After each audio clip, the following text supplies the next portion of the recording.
Estamos en este programa de lectura del Catecismo de la Iglesia Católica. Estamos en muy así sintonía porque sabemos que el Santo Padre ha convocado para, a partir del 11 de octubre, un año de la fe, y uno de los puntos en los cuales insiste mucho, el Santo Padre es en el conocimiento del contenido de la fe, y para eso dice que hay que tomar el catecismo y hay que conocerlo. De manera que este programa, que nosotros ya llevamos más de un año de conocimiento, lectura del catecismo, está muy, ¿no es cierto?, apropiado, muy oportuno. En esta ocasión vamos a comenzar el artículo 3 de la parte del catecismo que trata los sacramentos de la iniciación cristiana. Y comenzamos con el gran sacramento, que es la cumbre de todo, que es el sacramento de la Eucaristía. El primer título dice: la Eucaristía, fuente y cumbre de la vida eclesial. Número 1322. La Sagrada Eucaristía culmina la iniciación cristiana.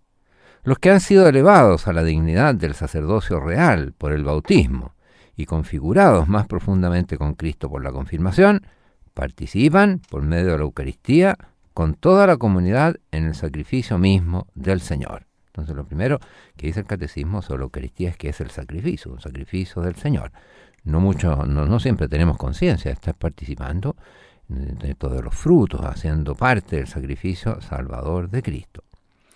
Nuestro Salvador, en la última cena, la noche en que fue entregado, instituyó el sacrificio eucarístico de su cuerpo y su sangre, para perpetuar por los siglos hasta su vuelta el sacrificio de la cruz, y confiar así a su esposa amada, la Iglesia, el memorial de su muerte y resurrección, sacramento de piedad, signo de unidad, vínculo de amor, banquete pascual en el que se recibe a Cristo. El alma se llena de gracia y se nos da una prenda de la gloria futura. Entonces, estas tres cosas las va a revisar después del catecismo. Se recibe a Cristo, ese es un efecto. El alma se llena de gracia. La gracia sabemos que es la vida divina, la vida de Dios. Y se nos da una prenda, o sea, un anticipo y una garantía de la gloria futura. Partimos entonces con el número 1, la Eucaristía, fuente y cumbre de la vida eclesial. La Eucaristía es fuente y cima, o sea, cumbre de toda la vida cristiana. Los demás sacramentos, como también todos los ministerios eclesiales y las obras de apostolado, están unidos a la Eucaristía y a ella se ordenan. Frase fundamental que nos hace ver la importancia de este sacramento. O sea, todo en la Iglesia, todo lo demás, se ordena a la Eucaristía, está dirigido a ella. La Sagrada Eucaristía, en efecto, contiene todo el bien espiritual de la Iglesia. No un poco, sino todo el bien espiritual de la Iglesia, es decir, Cristo mismo, nuestra Pascua. Entonces, estas frases las tendríamos que tener muy claras para apreciar el don magnífico que el Señor nos hace con este sacramento. Y también admirarnos que sea tan poco estimado, tan poco, ¿cierto?, acogido por el pueblo cristiano, porque la gente que participa en la Eucaristía es poca dentro del pueblo cristiano. La Eucaristía significa y realiza la comunión de vida con Dios y la unidad del pueblo de Dios, por las que la Iglesia es ella misma.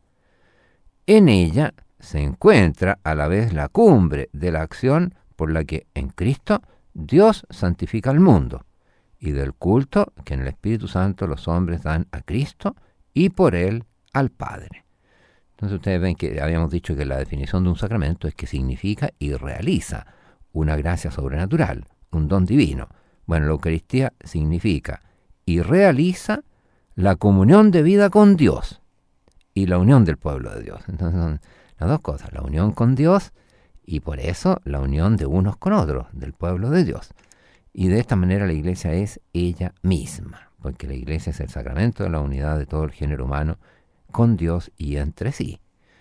Dice entonces que en la Eucaristía se encuentra la cumbre de la acción por la cual Dios santifica al mundo y el mundo da gloria a Dios.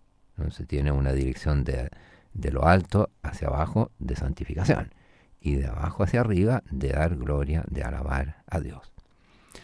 Finalmente, la celebración eucarística Por la celebración eucarística nos unimos ya a la liturgia del cielo y anticipamos la vida eterna, cuando Dios será todo en todos. En resumen, la Eucaristía es el compendio y la suma de nuestra fe. Compendio quiere decir resumen y suma quiere decir la totalidad de nuestra fe.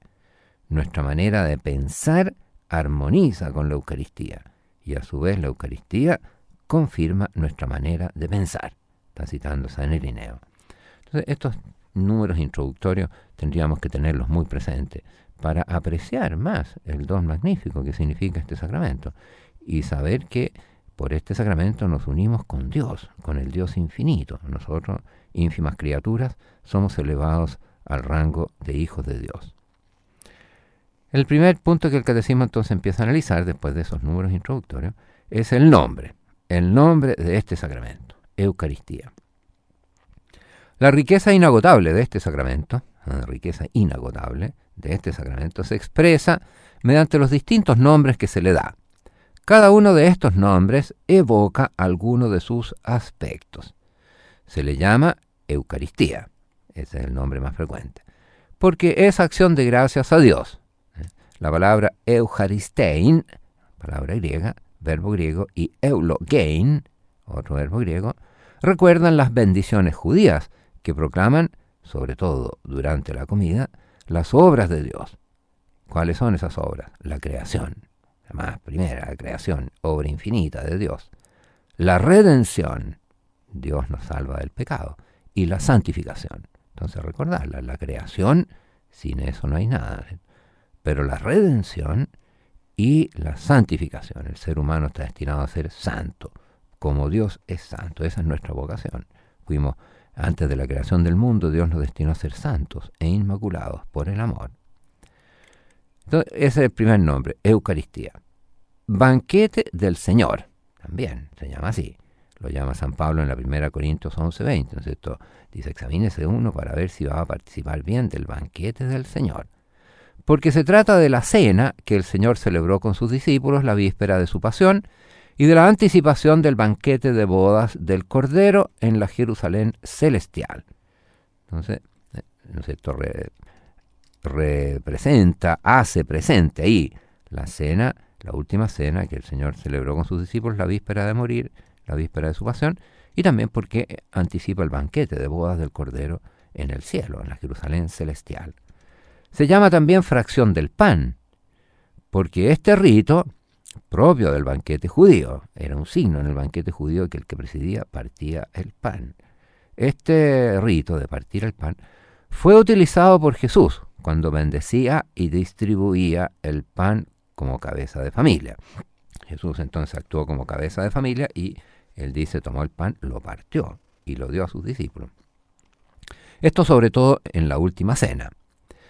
En este gesto los discípulos lo reconocerán después de su resurrección. Entonces los discípulos de Emaús lo reconocieron en la fracción del pan, al partir el pan. Y con esta expresión los primeros cristianos designaron sus asambleas eucarísticas. Se reunían, dice los Hechos de los Apóstoles, por las casas para la fracción del pan.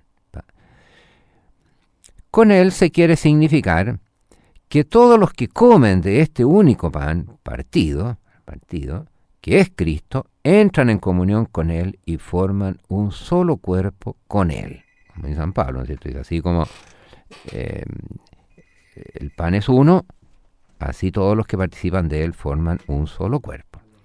Por último, se llama también asamblea eucarística, sin axis. Sin axis significa reunión, asamblea eucarística, porque la Eucaristía es celebrada en la asamblea de los fieles, que es expresión visible de la Iglesia. Otro nombre que se le da es memorial de la pasión y de la resurrección del Señor. El nombre memorial es un nombre bíblico muy importante. Se le da también el nombre santo sacrificio.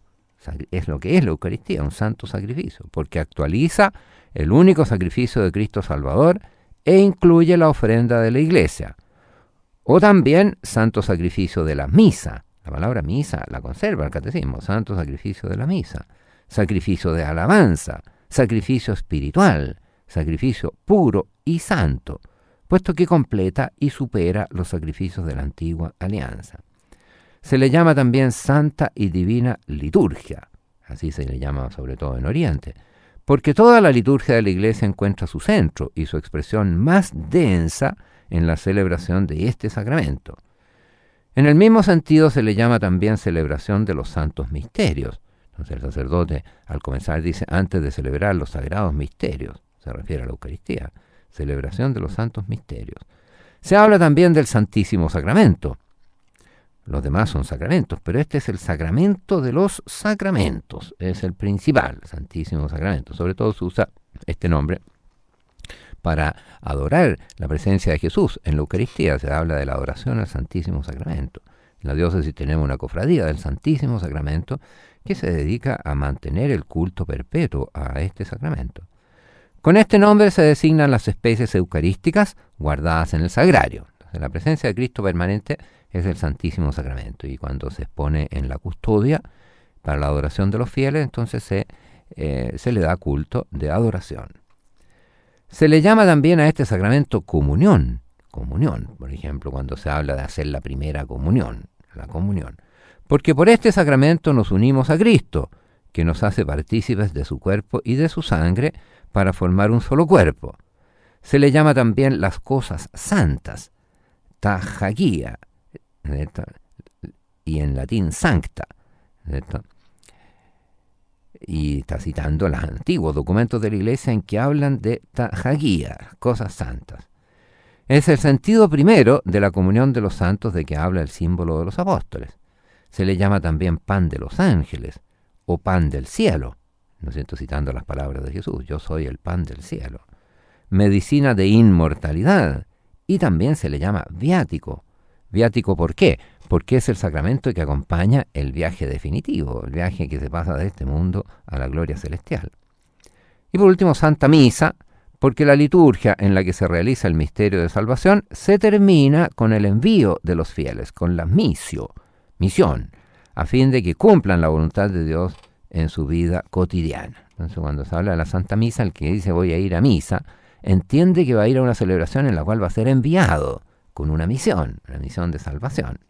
Entonces es hermoso ir recorriendo, repasando estos títulos, porque son todos, como vimos, muy significativos y todos acentúan un aspecto de este sacramento que es de una riqueza infinita. La Eucaristía hay que vivirla como todo alimento, ¿no es cierto? Uno de un alimento puede conocer mucho sus virtudes, sus cualidades nutritivas y todo eso, pero si no lo come, no le sirve mucho. Entra en la inteligencia, pero no le produce efecto. Igual se puede morir de hambre si no lo come. Igual ocurre con la Eucaristía. Uno puede tener muy clara la doctrina, pero si no se alimenta de ella, por eso que es un alimento, no le produce efecto. Y eso es lo que vemos muchas veces, que los fieles saben que Jesucristo está en la Eucaristía, dicen que sí que está, pero no se acerca. Y Él es principalmente un alimento. El alimento, si no se consume, no tiene mayor interés. Entra después el catecismo en otro número, que es la Eucaristía en la economía de salvación. Vamos a introducirnos en este tema. Sobre todo vamos a ver los signos. ¿Por qué signos de pan y vino? Estamos en el número 1333.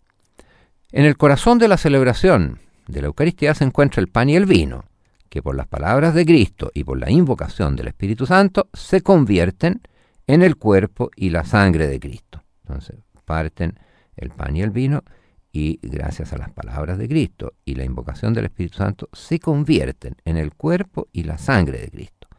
Fiel a la orden del Señor, la Iglesia continúa haciendo en memoria de Él hasta su retorno glorioso lo que Él hizo la víspera de su pasión. Tomó pan, tomó el cáliz lleno de vino. Entonces ese gesto lo hace la Iglesia y lo va a seguir haciendo hasta el fin del mundo. Al convertirse misteriosamente en el cuerpo y la sangre de Cristo, los signos del pan y del vino siguen significando también la bondad de la creación. Así, en el ofertorio, damos gracias al Creador por el pan y el vino. Lo alabamos, decimos, bendito sea Señor, Dios del universo, por este pan. Bendito sea Señor, Dios del universo, por este vino. Entonces, frutos, decimos, del trabajo del hombre. Pero antes, fruto de la tierra y del trabajo del hombre, fruto de la vid y del trabajo del hombre. Entonces, antes son frutos de la tierra y de la vid. Son dones del Creador. La Iglesia ve en el gesto de Melquisedec. Melquisedec dice, salió al encuentro de Abraham y ofreció al Dios Altísimo pan y vino. Ve en el gesto de Melquisedec, rey y sacerdote, que ofreció pan y vino, una prefiguración de su propia ofrenda. Entonces nosotros estamos haciendo lo que fue un antecedente lejano, el sacrificio, la ofrenda de Melquisedec, que ofreció al Dios Altísimo pan y vino. Y dice que era rey de Salem y sacerdote. En la antigua alianza, el pan y el vino eran ofrecidos como sacrificio entre las primicias de la tierra en señal de reconocimiento al Creador. Pero reciben también una nueva significación en el contexto del Éxodo. Los panes ácimos que Israel come cada año en la Pascua conmemoran la salida apresurada y liberadora de Egipto. Apresurada, el pan entonces dice que tomaron el pan que no alcanzó a fermentar, entonces quedó pan ácimo, pan sin levadura. Entonces recuerda la prisa, el apuro con que Dios hizo salir a su pueblo de la esclavitud de Egipto.